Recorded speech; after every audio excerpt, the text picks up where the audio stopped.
বৈষম্য বিরোধী আন্দোলন করার পরও আমরা দেখেছি এই জায়গাতে 13 দিনে 48 বছরের চুক্তি হয়েছে বাংলাদেশে।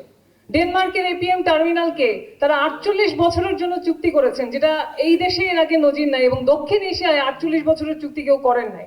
কিন্তু বৈষম্য বিরোধী আন্দোলন করার পরও কিন্তু সেই নজির আমরা অব্যাহত রাখতে দেখেছি। আমরা 1 বছরে 10,000 কোটিপতি তৈরি হতে দেখেছি। আমরা দেখেছি যে 15 মাসে মব সন্ত্রাস কিন্তু নিয়ন্ত্রণ করা যায়নি। আমরা নির্বাচনের ইশতেহার নিয়ে আজকে যখন কথা বলছি, আমরা যারা মাঠে ময়দানে মানুষের কাছে যাচ্ছি, আমরা কিন্তু খুবই আশঙ্কার মুখোমুখি হচ্ছি। মানুষ প্রশ্ন করছে নির্বাচন কিভাবে হবে, কারণ ঢাকাতে একজন প্রার্থীকে গুলি করে মেরে ফেলা হলো, সেই প্রার্থীর হত্যাকারী গ্রেপ্তার হলো না, আবার তার রিয়াকশন হিসেবে আমরা দেখলাম প্রথম আলো ডেইলি স্টারের অফিস কোনো কারণ ছাড়া জ্বালিয়ে দেওয়া হলো এবং সেখানে কোনো বাহিনী আসলেন না। আমরা দেখলাম ছায়ানট উদীচিতে আগুন দিয়ে দেওয়া হলো, সেখানে সেই মব সন্ত্রাসকে নিয়ন্ত্রণ করা হলো না। তাহলে এইরকম ভাবে যদি মব সন্ত্রাস বাড়তে থাকে, আমরা মনে করি যে কোনো রাজনৈতিক দল আজকে এই মব সন্ত্রাসের বিরুদ্ধে যদি কথা না বলে, তাহলে জনগণ কেমন করে তাদের কাছ থেকে একটা ভবিষ্যতে আইনের শাসন আশা করতে পারে?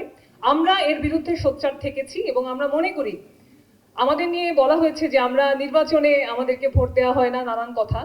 বাংলাদেশের শিক্ষা খাতে বাজেট কমিয়ে রাখার একটা বড় কারণ, এবং নির্বাচনের সময় রাজনৈতিকভাবে যে সময়টা নাগরিকদের সচেতন করার কথা, সেই সময় বড় দলগুলি নাগরিকদেরকে সবচেয়ে অচেতন অবস্থায় নামানোর জন্য আমরা যেভাবে টাকার খেলা ছড়াতে দেখি, আমরা যেভাবে টাকার বস্তা নিয়ে এলাকায় যেতে দেখি, সেই জায়গাগুলিকে যদি আমরা নিয়ন্ত্রণ করতে না পারি, বাংলাদেশের সৎ, যোগ্য, দেশপ্রেমিক রাজনৈতিক শক্তির উত্থান খুবই কঠিন।